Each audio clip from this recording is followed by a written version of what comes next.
Hi, Karla. Hi. How are you? So good. So good. I am so excited to have you on our show today. This has been, as we were saying just before we popped on the record, long waiting for, because I know you're genius, I know your brilliance, and I love you. And I just have been really wanting to have this chat with you. So thank you, thank you, thank you, thank you, thank you. Thanks for having me. So excited. So I would love for you to share a little bit about who you are, where you're at right now before we dive in.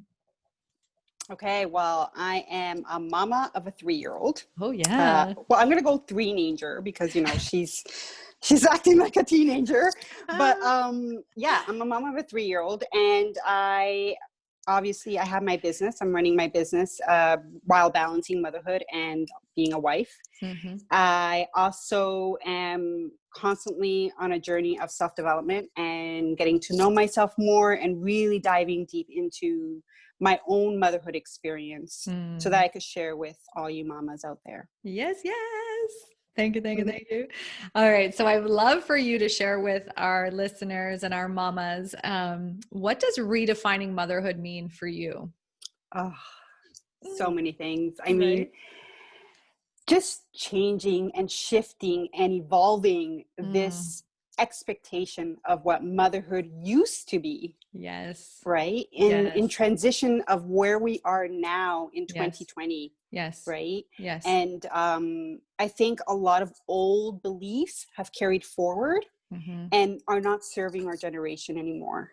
So I think it's time to reevaluate those beliefs and change them and shift them into beliefs that are serving us now in the world that we're living in. Right. So yeah, redefining motherhood is all about shifting into that version of the mother that you want to be on your terms. Yes.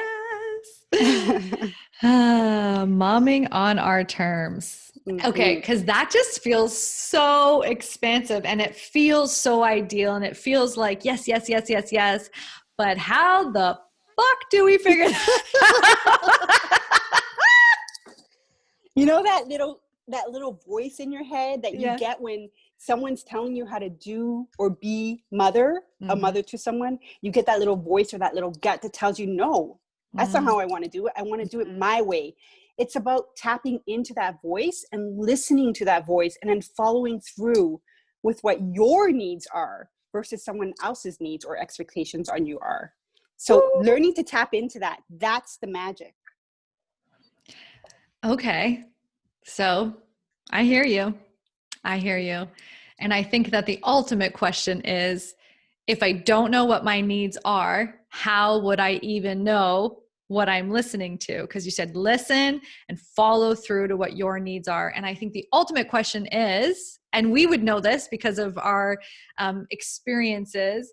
I remember the first time someone asked me, like, what do you want? And I was like, I don't know. I just want everyone to be happy because that's what I was trained to do. I just want everyone to be happy. What do you mean? What do you mean I have wants? What do you mean I have needs? And that ultimate question of like, what do you need? How often have we asked that question to ourselves? Right. And where do we go? So I would love for you to share with us your journey of discovering how to mom on your terms. Oh yeah. I mean, so you're right about, we don't really get asked like, what do you need? What do you want? We just think that we're just going to know, and we don't. And when we jump into motherhood, the transition is so quick that you don't realize some of the expectations you had are not really realistic. And some of the things that you used to do are no longer happening. Right. Yeah. So for me, I thought I was going to be, the perfect mom. I was going to do everything right. Things were going to come natural to me because I did a lot of work on myself. Ooh. Right? Yes. Yeah. So my expectations were really, really high. Yeah. But here's the thing. I had a C-section that I did not plan. And that was scary as fuck for me. That scared me to no end. But knowing that was the safest way to bring my child in, I knew that was the beginning of the choices that I was going to start making being a mom. That was the first decision I made about being a mom, was going through a C-section. Even though I wasn't wanting to, I knew it was the best option for the survival of my child. That's right. So that was one thing. After having a child, I realized so many things that I did not know how to do, that I needed to develop, skills that I needed to develop. But some of the things that I already knew how to do came natural, which is great. But I felt kind of like I didn't get a chance to meet, hi, new Karla. Yeah. I was like, I didn't sorry, get an who is introduction. this person? Yeah. Yeah. I felt like, okay. Suddenly it was like a switch turned on and I'm like, oh, you put this baby in my hands and I have to feed her now. And I'm in pain and like just a whole bunch of, I mean, I'm already going through the emotions in my body. I could already feel them because it felt so overwhelming that I didn't know what the next steps were. I was just kind of going one step at a time. Right. And as the weeks went by, I started noticing that I was becoming less and less attached to myself, if that makes sense. Like I felt like I was just on autopilot now. Yeah. And I didn't realize that I was disconnecting from myself. Yep. And that disconnection led me down a path of resentment. Oh yeah. You know, oh gosh, which ultimately that resentment ultimately led to anger. Yep. And then rage. Oh yeah. Because I felt lost and misunderstood and unsupported. And I felt like no one could understand what I was going through. Right. And it didn't hit me until a while later that I wasn't getting my needs met. And the reason why is because I didn't know what they were. But when I say needs met, it meant the things that I not sacrificed, but that I chose to give up because of motherhood. I didn't realize those things were still important to me. Ooh. Okay. Dive in there a bit more. What do you mean by that? So, for example, you know, being able to go out with my friends without feeling guilty or feeling like no one's. So I had a really trust issue with the fact that no one could take care of my baby better than I could. Yeah. And so I had a hard time leaving my baby with anyone. One, because I didn't trust anyone. And two, because I felt guilty that someone else was taking care of my baby when I should be taking care of my baby. Yeah. Such a double bind, right? Like we get stuck in. Yeah. So not being able to have a social life, I felt very resentful of that. Not being able to just be independent again, meaning like just pick up and go. And if I want to go shopping for 3 hours, just go without having someone call me or thinking, oh my God, is she breathing? Is she, you know, whatever that may be. Or even just doing my hair or my makeup. Yeah. Like feeling good about myself. I did none of that. All that stopped for me. My hair was up in a bun, t-shirts and tights. Yes. I lived like that for like the longest time. And as much as I told myself that's okay, I didn't realize that I valued that self-care. Yes. I didn't realize that I needed that. Yeah. Until I got to that level of rage where it was like, enough is enough. I'm running on empty and I'm not getting anything in return to fuel and recharge myself. And that's when I learned I had no boundaries. So boundaries was my number one biggest learning in motherhood. Interesting. It was my need. I needed boundaries. Oh my gosh, there's so much in there. And I feel like you're describing my journey of, because it was C-section, not my choice, not planned, emergency, go, go, go. We found out at 6:15 a.m. that it was time and she was born at 6:40. Like, how did you, get me in and under and, just that's powerful in itself. It is. I don't think my brain caught up to that for quite a long time. I think what's interesting too, you said, over time, like really detaching from self and being on autopilot, which is interesting because it's also what you had mentioned in some of our notes is like that survival mode. And that's what we go into. It's like this mama bear mode of like protection, protection, protection. And then covered up with like guilt but there's me and then there's her. I think the most interesting thing is what you had said about like, no one said, hi, this is the new Karla. Hi, nice to meet you. Cause like the second the baby is born, we are born, but yet there is no acknowledgement of that. And I don't know about you, but for me, in the leading up to her birth, there was no conversations about that. There's like no, like, everyone's like, you're going to be a whole brand new person. And I just don't think I understood it the way that I get it now. Yeah. But I got caught up in the grieving of the old self. Yes. And trying to get back to her. And it wasn't until I did a session that I was like, oh, no. Like, that's not the point. It's like becoming. I get to become this new person, whoever she may be. And that just had so much freedom and space around it. But goddamn, the rage before that. I'm so with you on the, like, I've done all the self-development. I've done all the things. I will know exactly what I'm going to do. And I'm going to be exact, and I'm going to be on point. Ain't nothing going to bring me down. And then it was like literally everything that I thought wouldn't happen happened. Yeah.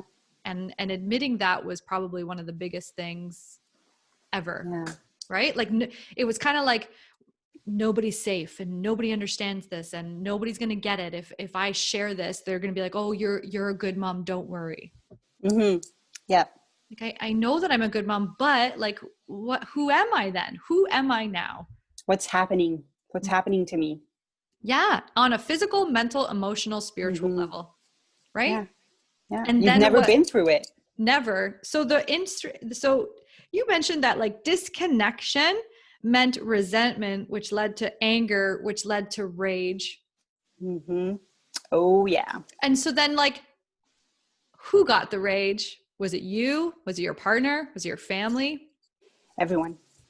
Everyone. And if I could just dive into that a little bit more. Yeah. Because I think it's super important to like diminish what rage. I mean, rage, yes, no one wants to ever get to the point of rage, but rage also serves as an awareness, as a form of an indication that something needs to change. And if you can take that as a learning, that shows you your boundaries have been crossed, if you had any or didn't have any. Well, that's what you're saying. Right. And see, for me, I was angry at myself for not having boundaries. I was angry at myself for allowing things to happen. I was angry at myself for not following through on stepping in and stepping up for myself. And so when I allowed all of those things to continue to happen, because I had this idea in my head that moms sacrifice, you know, and this is what I'm supposed to do. I just kept letting it happen until I got to a point where I was like, oh my God, I did this to myself. I contributed to my pain. And that's when I learned, as mothers, we have to learn new ways of doing and thinking, and also new boundaries, because they're not the same boundaries you had prior to being a mom. True. They're new boundaries of what you're allowing to come into your sacred space. Right. And also setting boundaries of where you're delegating or you're asking for support. Yeah. Your partner, in my case, my partner was not psychic. He doesn't read my mind, right? No. So I couldn't just think that he was going to assume to know that I needed these things, right? I had to communicate that to him. So this was a learning for me, was communicating my needs to my partner and everybody else in my family of what I didn't want to hear or know about and what I was accepting and receiving of. Right. You recently talked about like feeling super overwhelmed in mothering, and how certain sounds and all of the like being sensitive to like all of the surroundings, and that, like, I have been sitting with that for a while, and just how much that has carried through. I've been stuck in this space of like you had said, the sacred space, like what I'm allowing in and what, you know, can come out, who's coming in, what information is coming in. All so important. And also going, wait a minute, shouldn't I be multitasking? Shouldn't I be able to listen to my kid crying and screaming and make a beautiful dinner? Like, no, like for me, I struggled so much with everything had to be not a certain way, but I needed quiet. I didn't realize how much I needed quiet. So I've really been reflecting on a lot of what you said. So would you suggest that, like, are you saying that those would also be boundaries? Like, yes. Yeah. most definitely. Yeah. You have to teach people to respect your boundaries by following through with your own. For example, as a business owner myself, I have to make it a boundary with my husband and my child of like, this is mommy time. Mommy needs quiet time to work because I work better under these conditions. For me, sensory overload was one of the biggest triggers in motherhood for me. You know, hearing a TV running, my child crying, my husband, you know, talking across the room, and me trying to multitask as a business owner. Yeah. Like that was not serving me. And then it was bringing up emotions that we're projecting on everyone. And so this is where I had to become consciously aware that I'm contributing to this again by not having my boundaries in place and not communicating what I need. Right. Yeah. Because being on the computer and typing away should presuppose that mommy's working, but that's not the immediate thought. And so to engage in that behavior and make the assumption that everybody should just know to be quiet, it's like that doesn't work. I would say that, like, for me, a lot of my frustration would come when I was trying to do too many things at once. Yeah. You know, trying to do all of the things when I find I am the most present and I am like completely in, like nothing irritates me whatsoever. But it didn't take so long. She's 2.5. Let's be easy here. It took some time to practice that new skill of like, what am I allowing in and what am I not allowing in? Exactly. Okay. I think a big thing for a lot of us is the relationship with our partners. Where do you think was like the turning point, if there was one, I'm going to assume, of even being able to know how to communicate to the partner about what is going on with you? There's so much I could say here, but yeah, there's just so many factors involved. Right? Partners in general, like relationships, parenting after. Oh my gosh, there's so many different arenas to dive into, but I would love for you to share, like, how did you know that things needed to change, and what did you do to make those changes? So as you know, a toddler goes through different stages of development. And in the beginning stage, I think I felt resentment with my husband because he was able to go out back to work and socialize and have a life. Life continued for him. Yes, he was deprived of sleep and he was tired, but I was in a whole new world.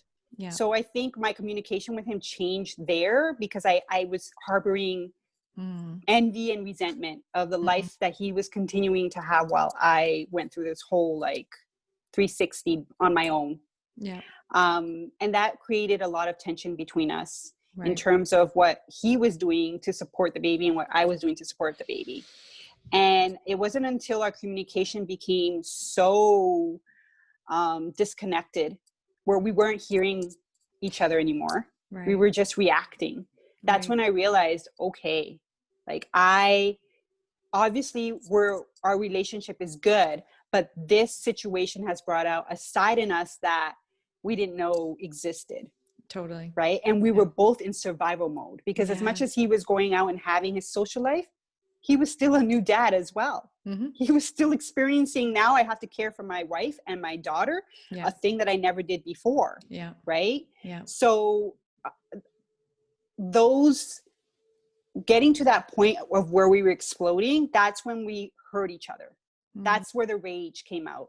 And that's when we hurt each other. And I'm not saying that you have to get to that point, but that's what happened to me. And that's when I realized I don't need to get to this point. Why am I communicating in a way that I feel if I get to an angry point that he's going to hear me, that he's going to hear my plea for help or my plea or that cry for help.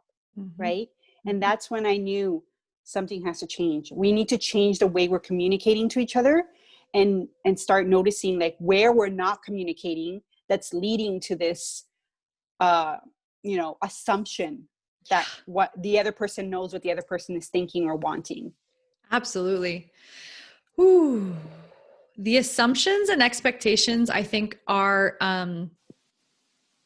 love suckers. Like they just suck love from us. And I have a really great friend who tells me quite often how difficult the first early years of parenting can be on a relationship.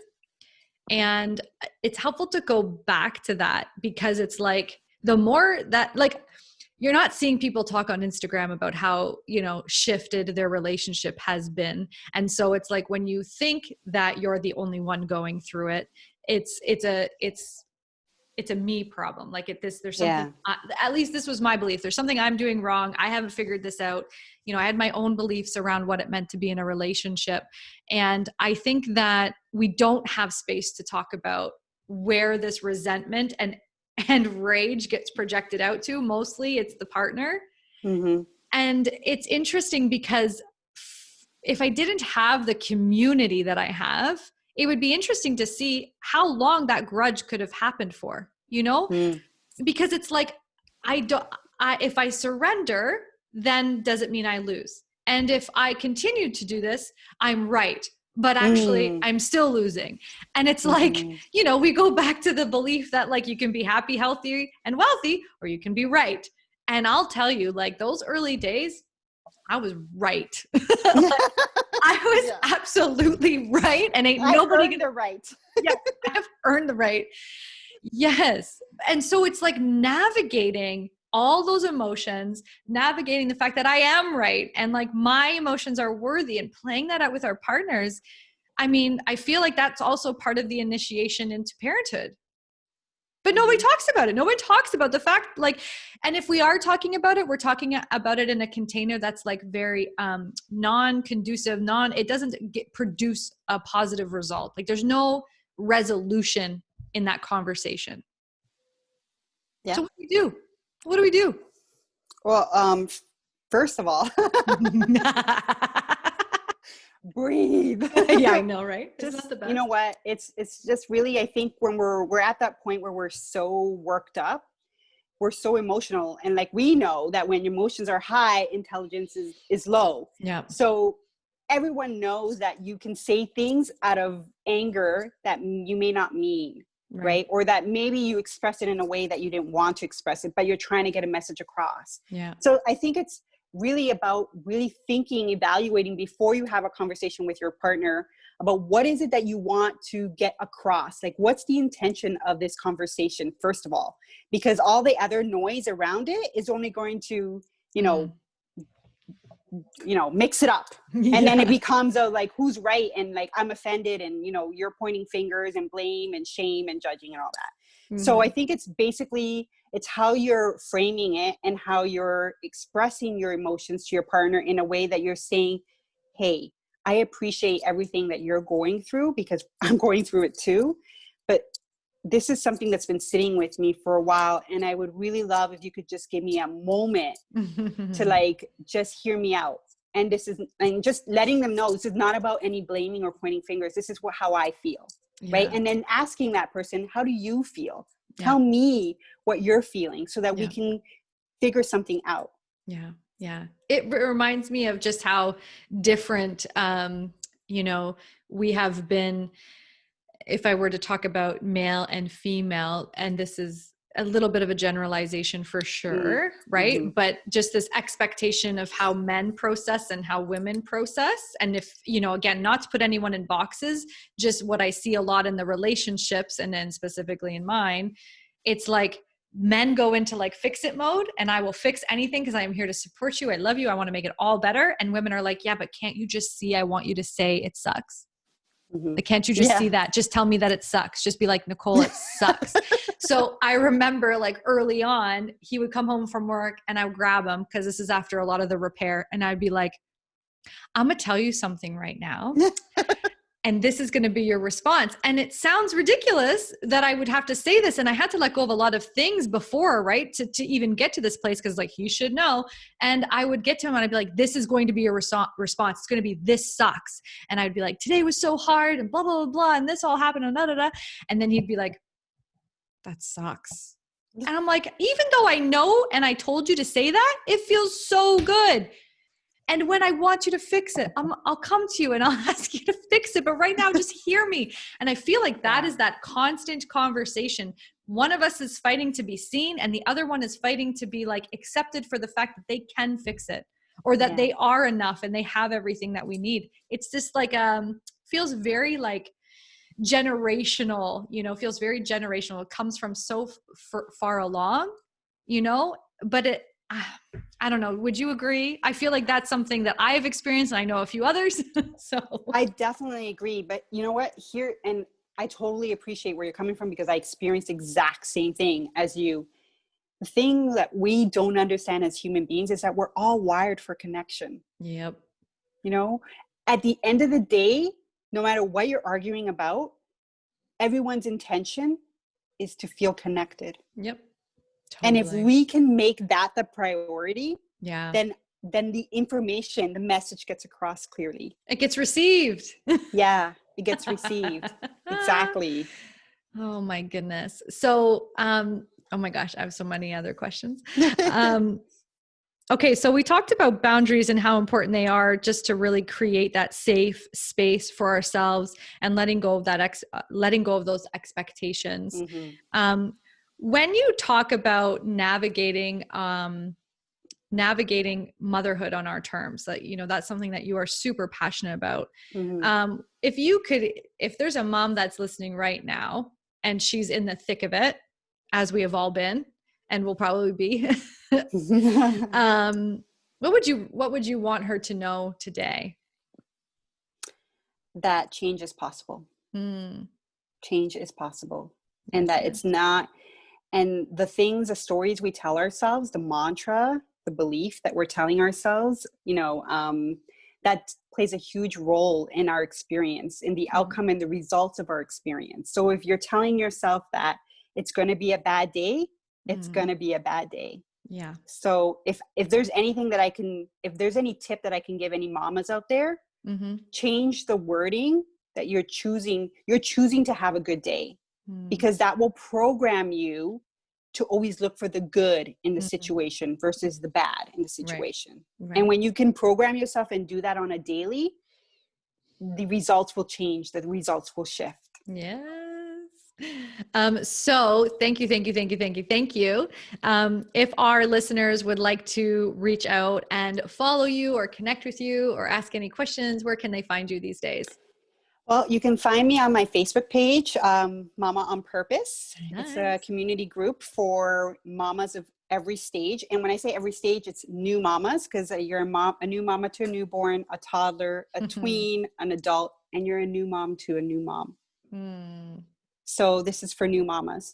And you can also find me on my website, kttransformation.com. Amazing. Thank you. So if you were to go back, Karla, to the early days of your motherhood journey, what would be the one thing that you would want to tell yourself now that you know?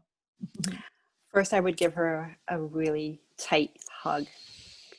And I would let her know that everything is going to be okay. Yeah. And she is more than willing and capable of navigating motherhood on her terms. Yes. Oh my gosh. I got all the goosebumps. Thank you. I would love to have you back. Yes, I would love to have you back. Thank you so much. And I'm just really grateful, because I think the more that we talk about our emotions, rage, anger, resentment, the more we can create space for us to know that these are totally normal feelings, and being able to process them and understand them, and how much they are not a part of our worth, but that they are here to indicate what we need, is exactly what this journey can be about. I feel like there's gifts within that we are so much more than our emotions. So much more, right? Absolutely. Right. Well, thank you. Have a wonderful day, love. Thank you so much for having me. And I'll see you on the next chat. Yeah. Bye, love. Love you. Bye. Love you.